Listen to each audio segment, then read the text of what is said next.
سامعین و ناظرین اکرام، السلام علیکم ورحمۃ اللہ وبرکاتہ۔ سورہ بقرہ آیت نمبر 253 سے شروع کریں گے۔ نیا پارہ ہے۔ اعوذ باللہ من الشیطان الرجیم، بسم اللہ الرحمن الرحیم۔ تلک الرسل فضلنا بعضهم على بعض منهم من کلم اللہ ورفع بعضهم درجات آتینا عیسی ابن مریم البینات وأیدناہ بروح القدس ولو شاء اللہ ما اقتتل الذین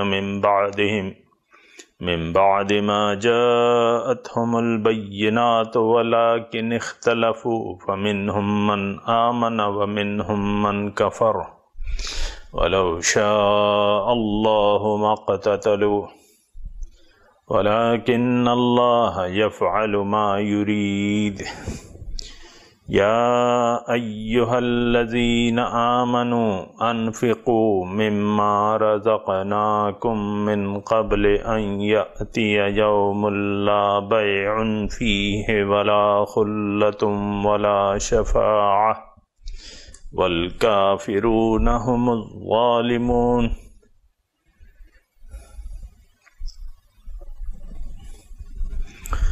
تلك الرسل، یہ تمام رسول جن کا ذکر کیا گیا، فضلنا بعضهم علی بعض، ان کو میں نے فضیلت دی تھی بعضے کو بعضے پہ۔ منہم من کلم اللہ، ان میں سے ایسے تھے جن سے اللہ نے کلام کیا، ورفع بعضهم درجات، اور بعضوں کے درجے بہت بلند کر دیے۔ آتینا عیسی ابن مریم البینات، اور دی میں نے عیسیٰ ابن مریم کو واضح نشانیاں نبوت کی۔ وَأَيَّدْنَاهُ بِرُوحِ الْقُدُسِ، اور تائید کی میں نے ان کی روح القدس کے ذریعے۔ وَلَوْ شَاءَ اللَّهُ مَا اقْتَتَلَ الَّذِينَ مِن بَعْدِهِمْ، اللہ اگر چاہتا تو جو ان کے بعد لوگ تھے وہ نہ لڑتے آپس میں، بعد اس کے ما جاءتهم البینات، بعد اس کے کہ ان کے پاس واضح دلائل آ گئے، ولیکن اختلفوا، لیکن انہوں نے اختلاف کیا، فمنہم من آمن، ان میں سے بعض ایمان لے آئے، منہم من کفر، اور بعض نے انکار کر دیا۔ وَلَوْ شَاءَ اللَّهُ مَا اقْتَتَلُوا، اللہ اگر چاہتا تو یہ نہ لڑتے آپس میں، وَلَكِنَّ اللَّهَ يَفْعَلُ مَا يُرِيدُ، اللہ تعالیٰ جو کچھ چاہتا ہے وہ کرتا ہے۔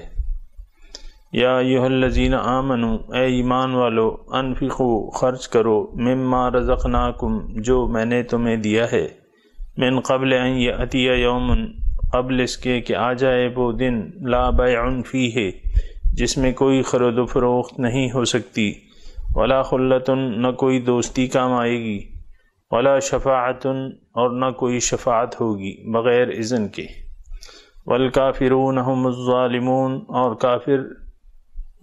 کافر ہی ظالم ہیں۔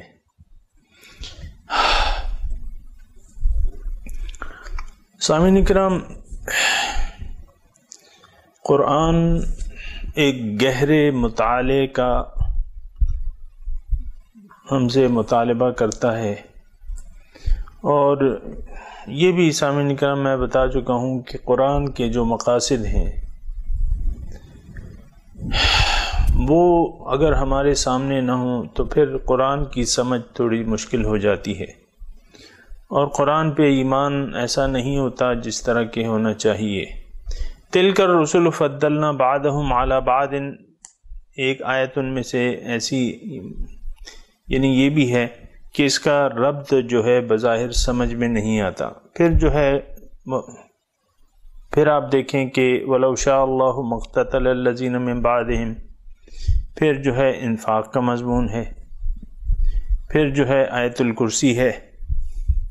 یہ سب یہ تمام آیات سامعین کرام گہرے غور و فکر کا متقاضی ہیں. یعنی ہم جب تک قرآن پہ گہری نظر نہیں رکھیں گے، گہری سوچ نہیں ہوگی، تو اس کا آپس میں جوڑنا یا اس سے وہ جو بیان کیا جا رہا ہے اس کو سمجھ لینا تھوڑا سا پھر مشکل ہو جاتا ہے. یہ تلک الرسل فضلنا بعضهم علی بعض، یہ آیت جڑی ہوئی ہے اصل میں پچھلی آیت سے. اور قرآن ہمیشہ یہ یاد رکھیے کہ جب پارہ بدلتا ہے تو مضمون بدلنا ضروری نہیں ہوتا، کیونکہ یہ پاروں کی ترتیب 30 پاروں کی ترتیب یہ اللہ تعالیٰ کی طرف سے نہیں ہے. یہ ہمارے علماء کرام نے اس کو 30 پاروں میں تلاوت کی آسانی کے لیے تقسیم کر دیا ہے. مراد میری یہ ہے کہ پچھلا مضمون اور نئے سپارے کا مضمون ضروری نہیں کہ الگ ہو، وہ ایک بھی ہو سکتا ہے. بعض سپاروں میں جو ہے وہ شروع ہو گئی ہیں، یعنی نیا سپارہ نئی صورت سے شروع ہوتا ہے تو وہ ایک الگ مسئلہ ہے. لیکن اگر ایک ہی صورت ہے تو وہ مضمون باہم مربوط رہتا ہے، یہ ذہن میں رہنا چاہیے.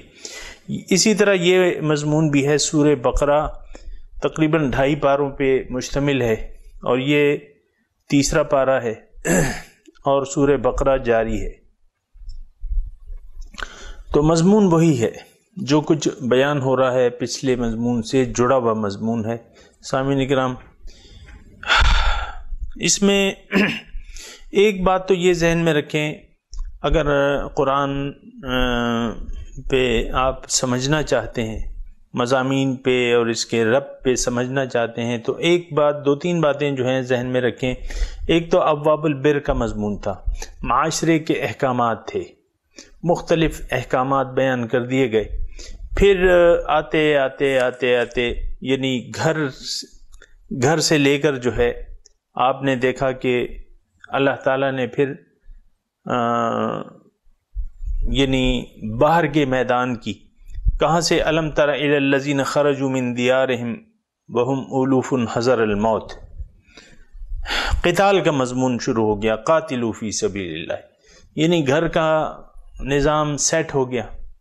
اب جو ہے انسان متوجہ ہو گیا باہر کی طرف، اور یقیناً اصلی میدان جو ہے ہمارا، یعنی گھر تو ہے مطلب گھر کے تو احکامات ہیں، نکاح کے، طلاق کے اور جو گھریلو مسائل ہیں وہ تو ہیں. لیکن اس کے بعد جو ہے اصل ہماری توجہ ہوتی ہے، مومن کی توجہ جو ہوتی ہے وہ دنیا کی طرف ہوتی ہے.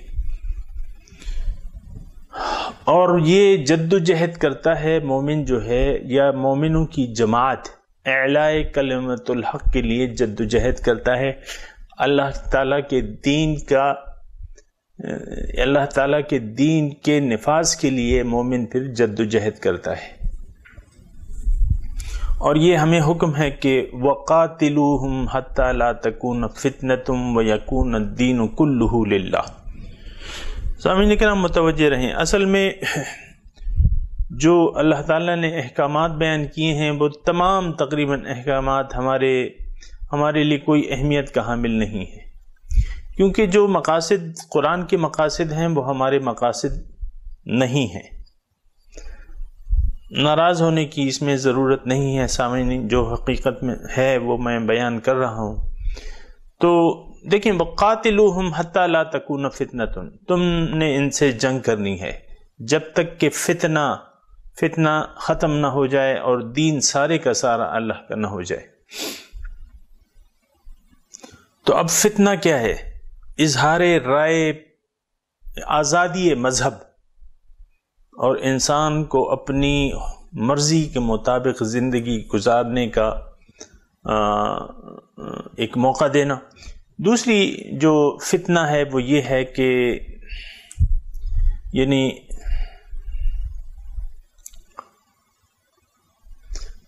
مذہب پر پابندی، مذہب پر، دین پر پابندی. یعنی دین پر پابندی، اور دوسرے فتنے کے دوسرے معنی یہ ہیں کہ زمین میں اصولاً اللہ کی زمین ہے تو اس میں اللہ کا نظام جاری و ساری ہونا چاہیے۔ سامعین کرام، یہ ایک حقیقت ہے جو ذہن میں ہونی چاہیے۔ ان الحکم الا للہ، حکم جو ہے وہ اللہ کا ہے، اور رسولوں کی بعثت اسی لیے ہوتی ہے۔ هو الذی ارسل رسولہ بالہدی ودین الحق لیظہرہ علی الدین کلہ، رسول آئے اس لیے ہے کہ دیگر باطل ادیان پر یہ غالب کر دے، اس دین کو باطل ادیان پر غالب کر دے۔ تو اگر ایسا نہیں ہے تو پھر فتنہ ہوگا۔ دین اسلام اگر روئے زمین پر نافذ نہیں ہے تو پھر فساد ہوگا اور فتنہ ہوگا۔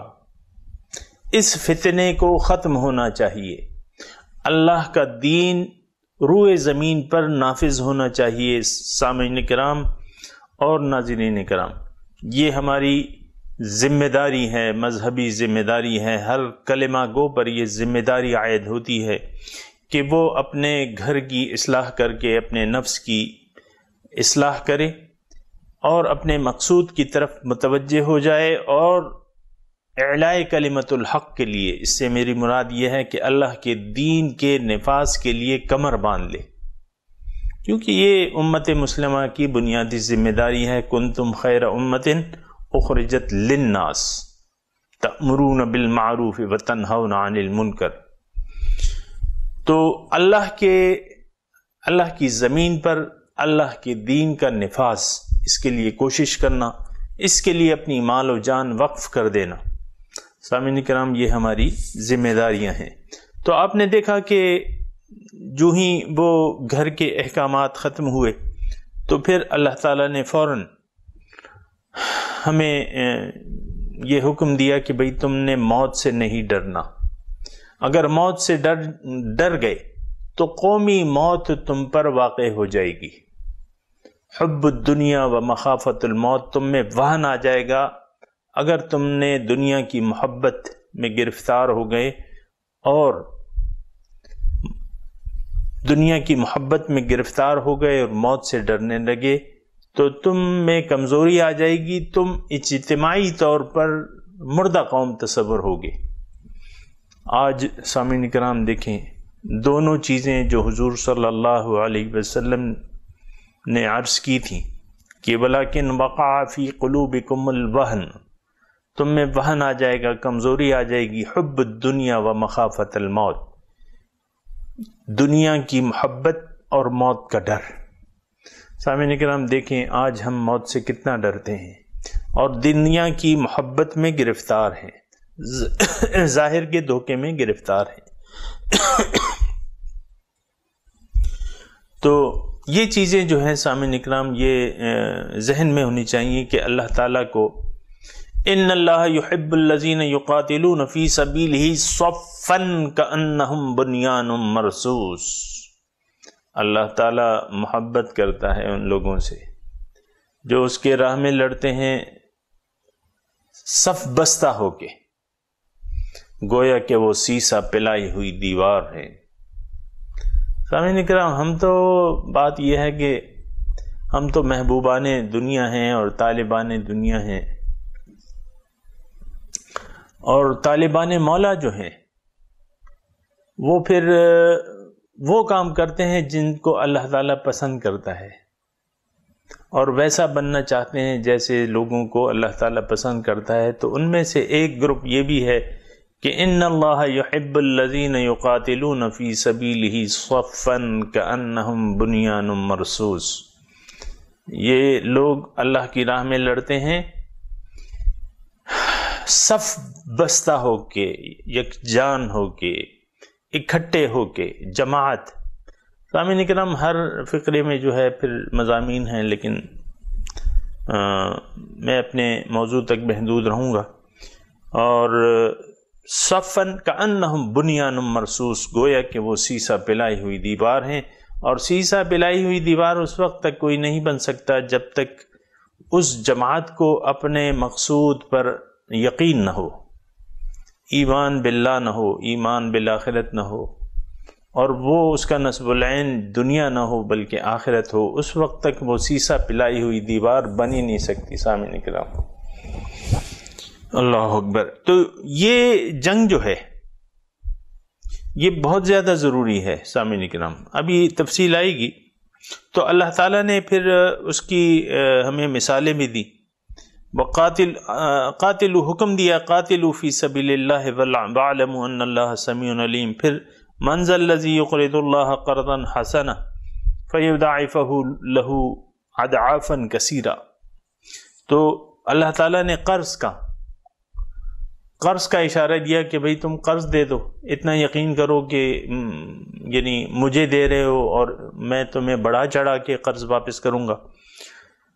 پھر سامعین اکرام ایک اسپیسیفک واقعہ اللہ تعالیٰ نے ہمیں بیان کیا کہ الم تر الی الملأ من بنی اسرائیل من بعد موسیٰ۔ تو یہ قوم جو تھی، آپ کو ہم اس کا ذکر کر چکے ہیں، شکست خوردہ قوم تھی، لیکن پھر بھی اس میں کچھ لوگ ایسے موجود تھے، انہوں نے مطالبہ کیا کہ بادشاہ تاکہ ہم قتال کریں، جنگ کریں، اور بہرحال الغرض وہ کچھ لوگ، زیادہ تر لوگ جو تھے انہوں نے اپنے بادشاہ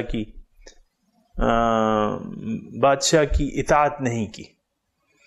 آزمائش ان پہ ڈالی گئی، نہر کے پانی کی پابندی لگائی گئی، انہوں نے وعدہ خلافی کر لی اور پانی پی لیا۔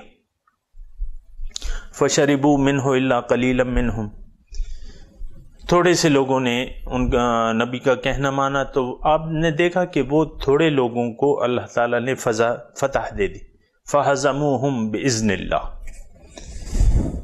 اور پھر اس میں اللہ تعالیٰ نے آخر میں ولولا دفع اللہ الناس بعضهم ببعض، اگر دفع نہ کرتا اللہ تعالیٰ بعض لوگوں کو بعض سے، تو فساد فی الارض برپا ہو جاتا۔ یہ مضمون آگے بھی مختلف جگہ بیان ہوا ہے۔ وَلَوْلَا دَفْعُ اللَّهِ النَّاسَ بَعْضَهُمْ بِبَعْضٍ لَهُدِّمَتْ صَوَامِعُ وَبِيَعٌ وَصَلَوَاتٌ وَمَسَاجِدُ۔ یہ سب جو ہے اگر اللہ تعالیٰ بازے کو بازے سے دفع نہ کرتا، یعنی ظلم کو ایک حد تک تو اللہ تعالیٰ مہلت دیتا ہے، لیکن ظلم جب بڑھتا ہے تو مٹ جاتا ہے، اللہ تعالیٰ اسے مٹا دیتا ہے، اسباب پیدا کر دیتا ہے، ایک جماعت کو پیدا کرتا ہے، تو وہ ظلم پھر جو ہے مٹ جاتا ہے۔ اور یہ اللہ تعالیٰ کا قانون ہے کہ اللہ تعالیٰ بازے کو بازے سے دفع کر دیتا ہے۔ جالوت جو تھے، جالوت ظالم بادشاہ تھا، اس جو گزشتہ واقعہ ہم نے پڑھا ہے، جالوت جو تھا ظالم بادشاہ تھا، تو طالوت کے لشکر نے، مختصر لشکر نے اس بہت سوں کو شکست دے دی، فہزموہم باذن اللہ۔ تو اللہ تعالیٰ کا یہ قانون ہے۔ اچھا، پھر جو ہے تلک آیات اللہ نتلوہا علیک بالحق، میں اس آیت کی طرف آنا چاہ رہا تھا اور آپ کی توجہ دلانا چاہ رہا تھا کہ تلک آیات اللہ نتلوہا علیک بالحق وانک لمن المرسلین۔ یہ تمام واقعات جو اللہ تعالیٰ کہہ رہے ہیں میں نے بیان کی ہیں، یہ میں تم پر بیان کر رہا ہوں، اور آپ جو ہیں رسولوں میں سے ہیں۔ وَإِنَّكَ لَمِنَ الْمُرْسَلِينَ، اس میں نقطہ ہے سامعین کرام۔ اب ایک نقطہ تو آپ ذرا غور کریں، تلکا آیت نمبر 252 میں تلکا سے شروع ہوتی ہے، پھر 253 پھر تلکا سے شروع ہوتی ہے، تلکا یہ تلکا آیات اللہ ہے، تلک الرسل، یعنی پہلی جو آیت ہے اس میں اللہ تعالیٰ بیان کر رہا ہے کہ بھئی یہ آیات میں نے تم پہ نازل کی ہیں، اور اے محمد صلی اللہ علیہ وسلم انک لمن المرسلین۔ یہ الفاظ سامعین اکرام اگر آپ توجہ کریں تو ایک صورت اور بھی ہے، سورہ یاسین، یاسین والقرآن الحکیم انک لمن المرسلین، لمن المرسلین، آپ رسولوں میں سے ہیں۔ بات یہ ہے کہ رسول کا درجہ جو ہے وہ بہت اعلیٰ اور عرفہ ہوتا ہے، اور بہت سے لوگ اس کے قائل ہوتے ہیں۔ رسول، یہ مکے کے جو لوگ تھے، شان نزول کے مطابق سامعین اکرام میں بات کر رہا ہوں، مکے کے جو لوگ تھے وہ بھی رسولوں کے قائل تھے، یعنی رسولوں کو مانتے تھے، رسولوں کی اولاد تھے۔ حضرت اسماعیل علیہ السلام کی بنو اسماعیل ان کو کہا جاتا ہے، اور حضرت ابراہیم علیہ السلام کے جو مسلک ہے وہ دعویٰ کرتے تھے کہ ہم ابراہیم علیہ السلام کے پیروکار ہیں، تو رسولوں کو وہ مانتے تھے۔ جو مکے کے لوگ تھے شان نزول کے مطابق، جو مشرک تھے، لیکن وہ تھے تو مشرک لیکن رسولوں کو مانتے تھے، اور اپنے دعویٰ کرتے تھے کہ ہم رسولوں کو مانتے ہیں، ان کی پیروی کرتے ہیں۔ ابراہیم علیہ السلام کو اپنا جد امجد تصور کرتے تھے وہ لوگ، لیکن حضور صلی اللہ علیہ وسلم کی رسالت سے وہ انکاری تھے، کیونکہ ان کے ذہن میں ایک خاص تصور تھا رسول کے بارے میں۔ قرآن میں اس کا تذکرہ ہے، ما لہذا الرسول یأکل الطعام ویمشی فی الاسواق، یہ کیسا رسول ہے کہ کھانا پینا کرتا ہے اور بازاروں میں چلتا ہے، یعنی رسول کے بارے میں ان کا ایک خاص تصور تھا۔ لولا انزل ھذا القرآن علی رجل من قریتین عظیم، پھر ایک تصور یہ تھا کہ یہ رسالت جو ہے ایک بہت بڑا منصب ہے، اور بہت بڑے خاندان میں اور بہت حیثیت والے پہ یہ آنی چاہیے۔ یہ سامعین اکرام، اگر میں آپ کو تھوڑا سا اس زمانے کے حالات بتاؤں، جو اللہ تعالیٰ کے دوست ہیں، اولیاء کرام جو ہیں، اب عام طور پہ یہ ہمیں وہ ہوتا ہے کہ بھئی جو پہلے اولیاء کرام تھے اب وہ نہیں ہیں، جو یعنی بزرگان دین تھے اب وہ نہیں ہیں، بعض لوگوں کو یہ شکوہ ہوتا ہے۔ تو پھر ہمارے ذہن میں جو اولیاء کرام کا تصور ہے تو وہ ایک خاص تصور ہے کہ ہم نے اولیاء کرام کے ساتھ کرامات کو جوڑ دیا ہے کہ ولی ہوگا تو کوئی ظاہری کرامت ضرور ہوگی، حالانکہ ایسی کوئی بالکل شرط ہی نہیں ہے۔ ولی اللہ کے لیے کوئی شرط ہی نہیں ہے ایسی، اللہ تعالیٰ کی طرف سے نہ دین میں نہ تصوف میں کوئی ایسی شرط نہیں ہے کہ اس کے ہاتھ سے خرق عادت کوئی کام ہو یا کوئی کرامات ہوں۔ اس کی کرامات کا وقوع ہو جانا یہ تو اللہ تعالیٰ کے ہاتھ میں ہے، ولی اللہ نہیں بلکہ پیغمبر کی بھی ہاتھ میں کچھ نہیں ہوتا۔ اللہ تعالیٰ معجزہ جو ہے وہ اللہ تعالیٰ، انما الآیات عند اللہ، کہ معجزے تو اللہ تعالیٰ کی طرف سے ہوتے ہیں، پیغمبر کی زبان سے اللہ تعالیٰ نے کروایا ہے کہ میں تمہارے حسب منشا معجزے نہیں پیش کر سکتا۔ تو ایک یہ تصور ہے کہ وہ صاحب کرامات ہو، دوسرا یہ ہے کہ وہ مخلوق سے کوئی الگ تھلگ کوئی چیز ہو، یعنی جو بازار میں پھرے یا مثال کے طور پہ دکانداری کرے یا یہ کرے، یہ ولی نہیں ہو سکتا۔ وہ تو کہیں پہاڑوں میں اپنے اوپر چادر ڈال کے اور سر چھپا کے اور ایسا بیٹھا ہوگا اور ایسا، یہ ہمارے کچھ تصورات ہیں۔ ہمارے سامعین کرام جو ہمارے دادا پیر تھے تو وہ ریلوے میں ملازم تھے۔ ہمارے مرشد کو جن سے خلافت ملی ہے وہ کیا تھے؟ ریلوے کے ملازم تھے۔ تو یہ یعنی دنیاوی کا ایک سرکاری محکمے میں ملازم تھے ہمارے جو دادا پیر تھے۔ تو یہ ایک خاص تصور ہے۔ یہ میں بات کر رہا ہوں انک لمن المرسلین، اس پہ ایسے کیوں آیا ہے؟ پھر تلک الرسل یہ بھی آیا ہے۔ تو انک لمن المرسلین، آپ یقیناً رسولوں میں سے ہیں، آپ کا شمار جو ہے وہ رسولوں میں سے ہے۔ تو شان نزول کے مطابق جو مشرکین مکہ تھے وہ بھی کوئی یعنی ایک تو حسب منشا ان سے معجزات طلب کرتے تھے کہ بھئی تم ایک چشمہ یہاں بہا لو، مثال کے طور پہ تمہارے جو ہے سونے چاندی کے گھر کیوں نہیں ہیں، تمہارے ساتھ فرشتے کیوں نہیں ہیں، مختلف قسم کے مطالبات تھے ان کے، یا تصورات تھے، پھر ظاہر ہے جو تصورات تھے پھر وہ پھر پیش بھی کرتے تھے۔ تو ایسی بات نہیں ہے۔ یہ کیوں کہا گیا انک لمن المرسلین کہ تم یقیناً رسولوں میں سے ہو؟ بات یہ ہے کہ رسول کا درجہ تو سب کو پتہ ہے، ایک درجہ ہوتا ہے رسول کا،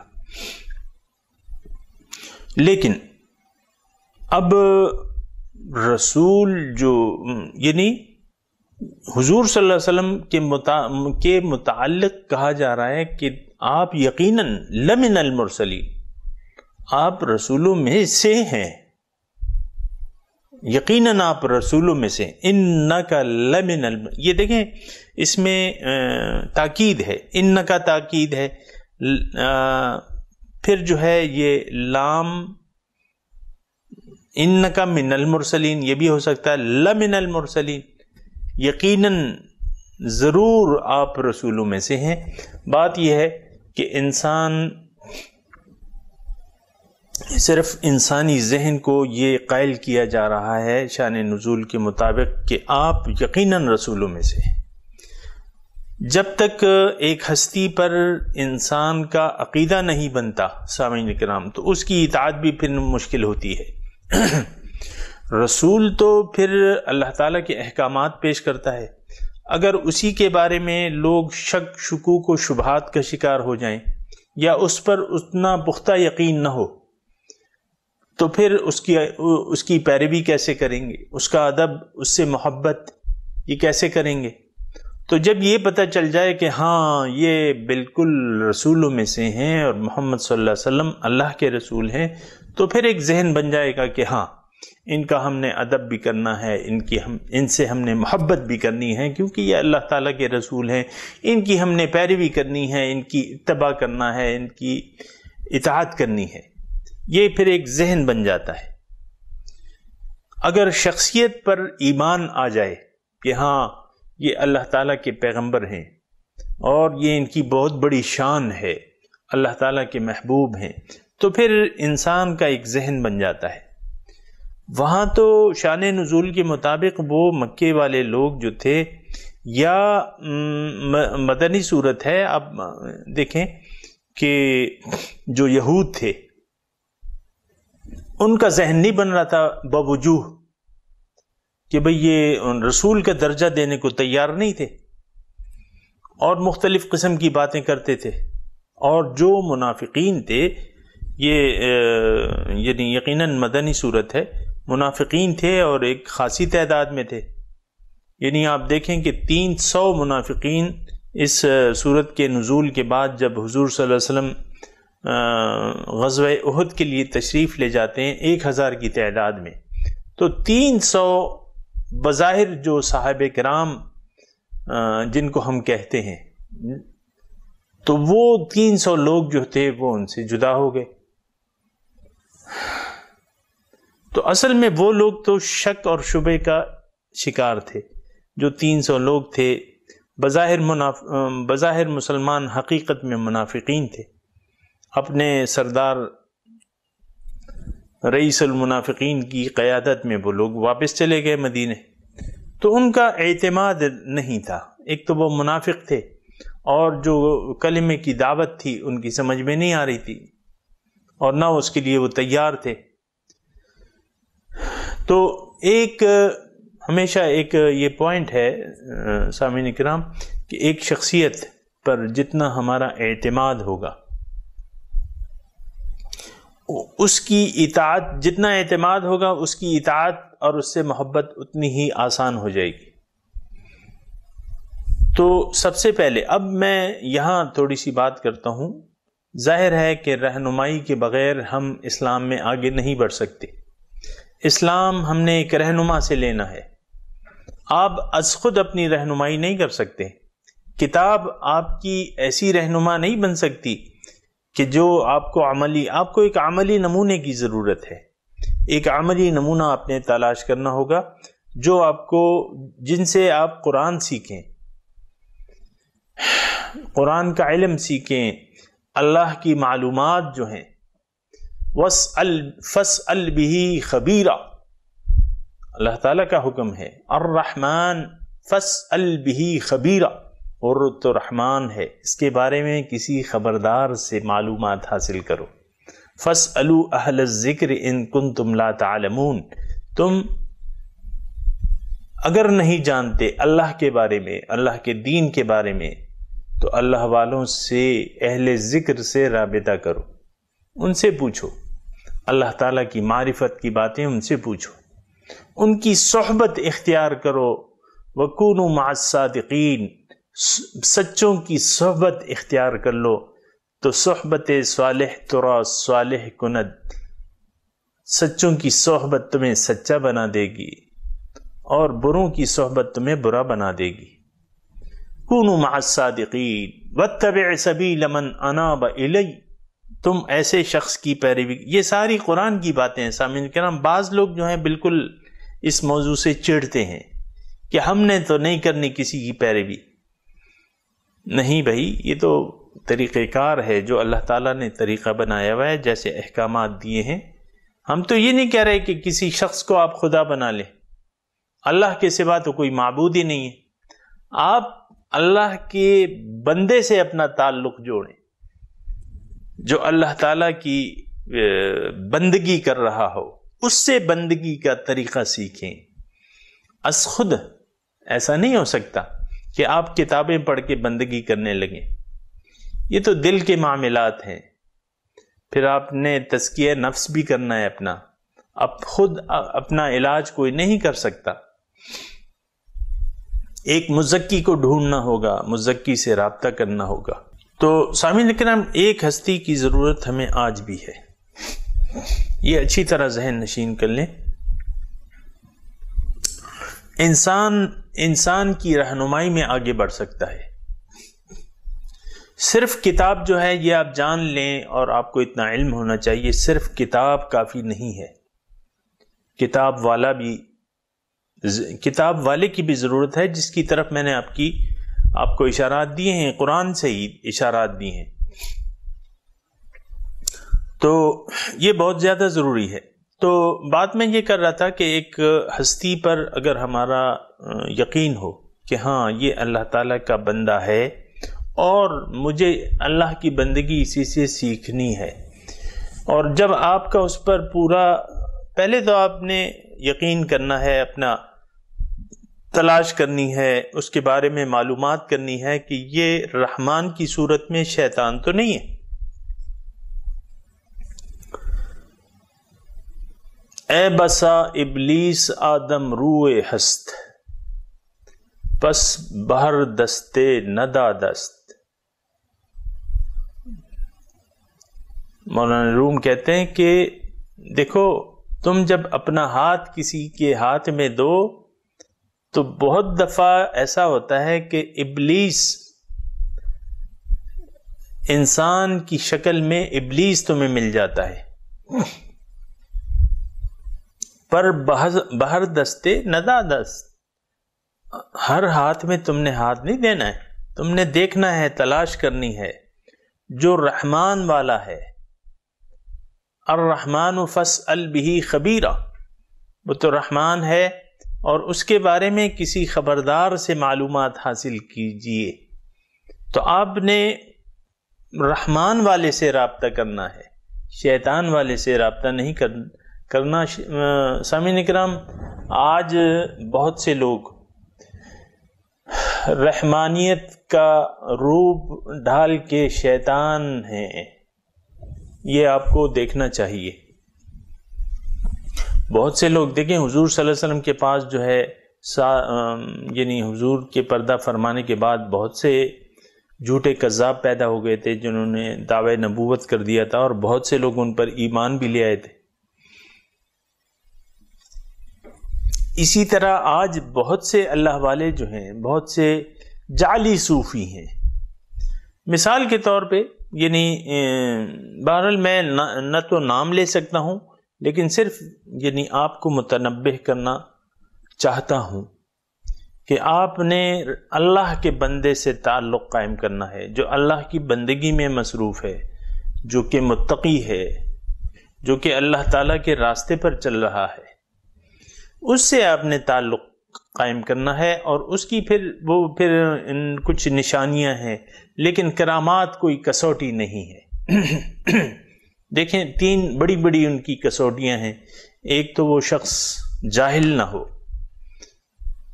جو شخص قرآن سے جاہل ہے تو وہ آپ کو کیسے قرآن کا علم دے گا؟ اصل چیز تو قرآن ہے. جاہل نہ ہو. دوسرا جو ہے بے عمل نہ ہو، جو خود قرآن پر عمل نہیں کر رہا یا کر پا رہا، آپ کو کیسے نصیحت کرے گا؟ 2 عالم عامل. اور تیسری جو چیز ہے وہ معذون، اس کو اجازت ہو. غیر اجازت یافتہ شخص سے تعلق آپ قائم نہیں کر سکتے. مسائل پوچھ سکتے ہیں، عالموں سے آپ مسائل پوچھ سکتے ہیں، لیکن یہ جو خصوصی رابطہ ہے، طریقہ ہے، وہ صرف صاحبان اجازت سے آپ حاصل کر سکتے ہیں.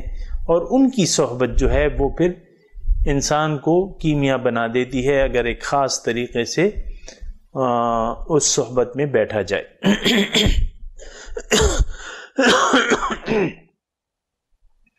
تو سامعین کرام، یا تلک آیات اللہ نتلوها علیک بالحق وانک لمن المرسلین، بے شک آپ رسولوں میں سے ہیں. تو اس سے بیان کرنا یہ مقصود ہے کہ دیکھو اے مکے والو، اے مدینے والو، یہ رسول جو ہیں یہ عام شخص نہیں ہے. انک لمن المرسلین، یہ رسولوں میں سے ہیں، تو تم نے ان کا احترام کرنا ہے، تم نے ان پر ایمان لانا ہے، تم نے ان کی اطاعت کرنی ہے. اب آج کا جو سبق ہے سامعین اکرام، تلک الرسل فضلنا بعضهم علی بعض، یہ جو رسول گزرے ہیں اس میں آپ دیکھیں اب تک کافی سارے رسولوں کا تذکرہ ہو چکا ہے. یعنی حضرت ابراہیم علیہ السلام کا، حضرت نوح، حضرت آدم علیہ السلام کا، پھر جو ہے بنی اسرائیل کے تقریباً جو بڑے بڑے وہ تھے ان کا تمام کا تذکرہ ہو چکا ہے. ابھی داؤد علیہ السلام کا تذکرہ. تلک الرسل فضلنا بعضهم علی بعض، اللہ تعالیٰ فرما رہا ہے کہ یہ جو رسول تھے ان کو میں نے فضیلت دی تھی بعضے کو بعضے پہ. یعنی سارے پھول ہیں لیکن ان کے رنگ جو ہیں مختلف ہیں، خوشبوئیں مختلف ہیں. گلاب کا پھول جو ہے وہ پھولوں کا بادشاہ ہے، اور بھی پھول ہیں. تو یعنی سارے اللہ تعالیٰ کے پیغمبر ہیں، لیکن بعضوں کو بعضوں پہ اللہ تعالیٰ نے فضیلت دی ہے بعض وجوہات کی بنا. منہم من کلم اللہ، اس میں سے بعض ایسے تھے جنہوں نے اللہ سے کلام کیا. مثال کے طور پہ موسیٰ علیہ السلام سے اللہ تعالیٰ نے کلام کیا، اور اس کا تذکرہ آ چکا ہے. یا موسیٰ اننی انا اللہ فاخلع علیک انک بالوادی المقدس طوی وانا اخترتک فاستمع لما یوحی. پھر آدم علیہ السلام سے اللہ تعالیٰ نے کلام کیا. یا آدم اسکن انت وزوجک وکلا منها رغدا حیث شئتما ولا تقربا هذه الشجرة فتکونا من الظالمین. مختلف پیغمبروں سے، اب اس میں وہ تفصیل نہیں. منہم من کلم اللہ، یعنی اللہ تعالیٰ نے ایک شان سے ان سے بات چیت کی. ورفع بعضهم درجات، اور ان بعضے کے درجے بہت بلند کر دیے.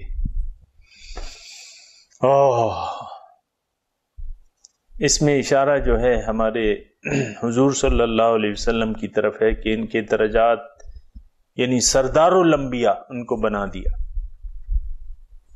اور حضور صلی اللہ علیہ وسلم کے درجوں کا کیا کہنا، ان کی شان کا کیا کہنا. تو حسن یوسف دم عیسیٰ ید بیضا داری، آنچ خوباں ہمہ دارن تو تنہا داری۔ فارسی کا شعر ہے کہ ساری خوبیاں جو ہیں وہ آپ کی ذات میں جمع ہو گئی ہیں صلی اللہ علیہ وسلم۔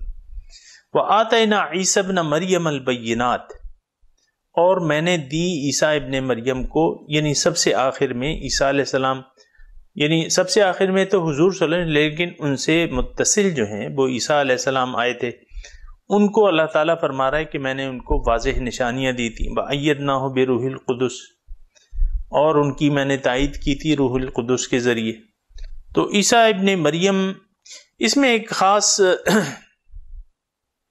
یعنی اگر آپ غور کریں، وَلَوْ شَاءَ اللَّهُ مَقْتَتَلَ الَّذِينَ مِن بَعْدِهِمْ، یہ ایک آیت ہے، وَلَكِنَّ اللَّهَ يَفْعَلُ مَا يُرِيدُ۔ اس آیت کے یعنی اگر آپ اس کے مضمون پر آپ غور کریں تو یہ ایک ہی آیت ہے، لَكِنَّ اللَّهَ يَفْعَلُ مَا يُرِيدُ، وَلَوْ شَاءَ اللَّهُ مَقْتَتَلُوا وَلَكِنَّ اللَّهَ يَفْعَلُ، یہ ایک ہی آیت ہے۔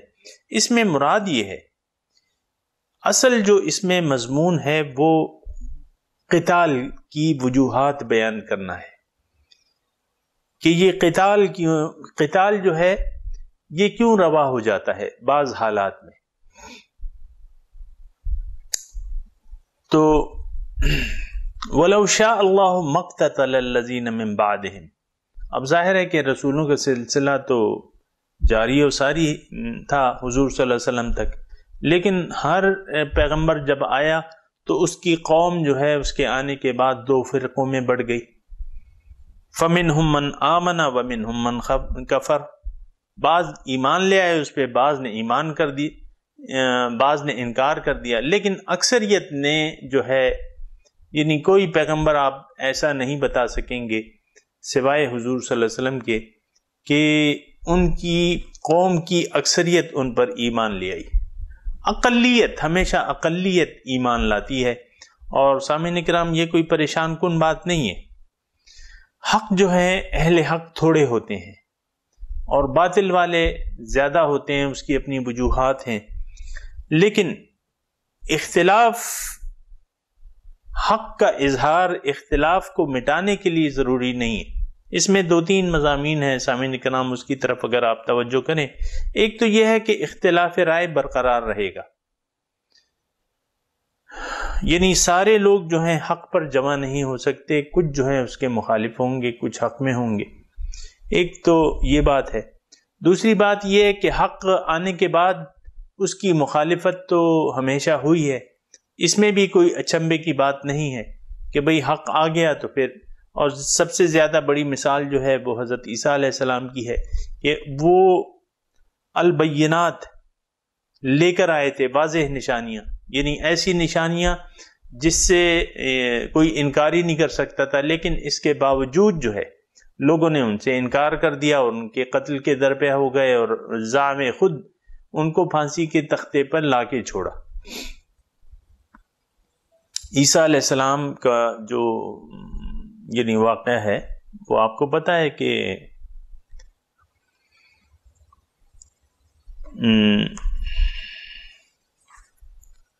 عیسیٰ علیہ السلام جو تھے، آپ ان کی پیدائش معجزانہ ہوئی تھی، اور بچپن میں مطلب گود میں تھے اور انہوں نے باتیں شروع کر دی، اور مردوں کو زندہ کر دیتے تھے، بیماروں کو، مادرزاد اندھوں کو بینا کر دیتے تھے، برس والوں کو شفا دے دیتے تھے، اور وغیرہ، مطلب ان کے کافی البینات کافی ہیں۔ تو لیکن اس کے یعنی عیسیٰ علیہ السلام کے بارے میں بھی لوگ ایک گروہ جو ہے وہ گمراہ ہو گیا، اور ایک گروہ جو ہے وہ حد سے بڑھ گیا۔ ایک گروہ جو ہے اطاعت میں، ان کو ماننے میں انہوں نے تجاوز کر دیا، خدا کا بیٹا بنا لیا، خدا بنا لیا، اور دوسرے گروہ نے ان سے سرے سے انکاری کر دیا، نعوذ باللہ من ذالک۔ یہود جو ہے وہ ان کو حرامی قرار دیتے تھے، کہ یہ پیدائش تو یعنی ناجائز ہے. تو یہ جو مضمون ہے سامعین کرام، اس میں یہ ہے کہ وَلَوْ شَاءَ اللَّهُ مَقْتَتَلَ، اگر اللہ تعالیٰ چاہتا تو یہ نہ لڑتے، لیکن انہوں نے اختلاف کیا. وَلَوْ شَاءَ اللَّهُ مَقْتَتَلَ الَّذِينَ مِن بَعْدِهِم مِّن بَعْدِ مَا جَاءَتْهُمُ الْبَيِّنَاتُ، اگر اللہ تعالیٰ چاہتا تو یہ لوگ نہ لڑتے، حق کے آنے کے بعد، واضح دلائل آنے کے بعد یہ لوگ نہ لڑتے، لیکن اللہ تعالیٰ نے ایسا نہ چاہا. اگر اللہ تعالیٰ ایسا چاہتا، اس کی مراد اس جملے سے سامعین کرام مراد یہ ہے کہ اگر اللہ تعالیٰ کی ایک مشیت ہے، ایک اس کی رضا ہے، یعنی اللہ اگر خامخواہ چاہتا کہ یہ لوگ جو ہیں یہ مسلمان ہو جائیں، مومن رہیں، تو اللہ تعالیٰ یعنی ایسا قانون بنا دیتا کہ بھئی جو انسان پیدا ہوگا وہ مومن ہوگا اور وہ کافر ہو ہی نہیں سکتا. تو سارے لوگ مومن ہوتے، سارے لوگ نیک ہوتے، سارے لوگ ولی اللہ ہوتے. لیکن اللہ تعالیٰ یعنی اس میں تو پھر اکراہ آ جاتا ہے، مجبوری آ جاتی ہے. انسان جو ہے سامعین کرام ایک ایسی مخلوق اللہ تعالیٰ نے پیدا کی ہے جو خود مختار ہے، اور یہ خلیفۃ اللہ ہے، یہ اللہ تعالیٰ کا نائب ہے. اس میں اللہ تعالیٰ کی جو صفات ہیں وہ کسی حد تک موجود ہیں. تو اللہ تعالیٰ کی ایک صفات میں ایک صفت جو ہے وہ یہ ہے القادر، وہ قادر ہے، یعنی کسی بھی چیز پر، کسی بھی کام کرنے میں وہ قادر ہے. تو اللہ تعالیٰ نے ایک ایسی شخصیت کو پیدا کیا کہ وہ اپنی صفات اس میں ڈالی جا سکے. تو انسان کو اللہ تعالیٰ نے قادر پیدا کیا ہے، یہ قدرت رکھتا ہے، اس میں اختیار ہے، اللہ تعالیٰ نے اس کو اختیار دیا ہے، اور اسی اختیار کو اللہ تعالیٰ نے بار امانت قرار دیا ہے. اِنَّا أَرَدْنَا الْأَمَانَةَ عَلَى السَّمَاوَاتِ وَالْأَرْضِ فَأَبَيْنَ أَن يَحْمِلْنَهَا وَأَشْفَقْنَ مِنْهَا وَحَمَلَهَا الْإِنسَانُ، میں نے یہ بار امانت زمینوں اور آسمان پر پیش کی، وہ ڈر گئے اس سے. فَأَبَيْنَ أَن يَحْمِلْنَهَا، انہوں نے انکار کر دیا کہ اللہ تعالیٰ اس کا ہم بوجھ ہم نہیں اٹھا سکتے. یہ جو بار امانت آپ ہمیں دے رہے ہیں نا، یا آفر جو کر رہے ہیں، ہم نہیں اٹھا سکتے، ڈر گئے. وَحَمَلَهَا الْإِنسَانُ، انسان نے وہ بار امانت اٹھا لیا. یعنی اللہ تعالیٰ نے اس میں استعداد پیدا کی تھی کہ یہ وہ اٹھا لے، اور میں یہ استعداد نہیں تھی. اللہ تعالیٰ نے چاہا کہ انسان کو اللہ تعالیٰ خود مختار پیدا کرے، اس کو اختیار دے. باقی کسی مخلوق کو سوائے ثقلین کے اللہ تعالیٰ نے کسی کو اختیار نہیں دیا ہے. سورج آپ دیکھیں کتنا بڑا جسم ہے، لیکن اس کے پاس کوئی اختیار ہی نہیں. سیکنڈوں کا کوئی حصہ بھی اپنے ٹائم سے ادھر ادھر نہیں ہو سکتا. ہماری تو جب مرضی آتی ہے، صبح اٹھتے ہیں، اپنی مرضی سے اٹھتے ہیں، اپنی مرضی سے سوتے ہیں. لیکن سورج جو ہے وَالشَّمْسُ تَجْرِي لِمُسْتَقَرٍّ لَهَا ذَلِكَ تَقْدِيرُ الْعَزِيزِ الْعَلِيمِ. تو انسان جو ہے اللہ تعالیٰ کا خلیفہ ہے، اس کو اللہ تعالیٰ نے با اختیار پیدا کیا ہے. اللہ تعالیٰ نے جو پروگرام بنایا ہے وہ یہی ہے کہ اللہ تعالیٰ نے انسان کو با اختیار بنا کر اسے اپنا ہدایت بھی دی ہے. یعنی اس کو آزاد نہیں چھوڑا ہے. آزاد کا مطلب یہ ہے کہ بغیر ہدایت کے اس کو نہیں چھوڑا ہے. انسان کو با اختیار بنا کے ہدایت سے نوازا ہے اور پھر اسے اختیار دے دیا ہے. قُلِ الْحَقُّ مِن رَبِّكُمْ فَمَنْ شَاءَ فَلْيُؤْمِنْ وَمَنْ شَاءَ فَلْيَكْفُرْ. دیکھو حق اللہ تعالیٰ کی طرف سے ہے، اب جس کا جی چاہے ایمان لے آئے، جس کا جی چاہے انکار کر دے. ان تشکروا یردہ لکم.